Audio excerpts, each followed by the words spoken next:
Welcome to our guide on how to access permission levels for the Revenue Center in Docyt.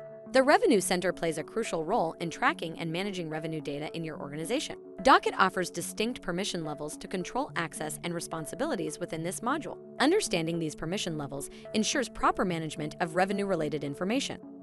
To view permission levels, click on Settings from the top navigation menu and go to Business Employees. Scroll down to select permission levels for the Revenue Center. Revenue Center permission levels: none. Cannot access or view any information related to the Revenue Center. Users with this level have no permission to view or manage Revenue Center data. Uploader can access and view Revenue Center data, as well as upload new report data. Users with this level can view Revenue Center data and upload new report data.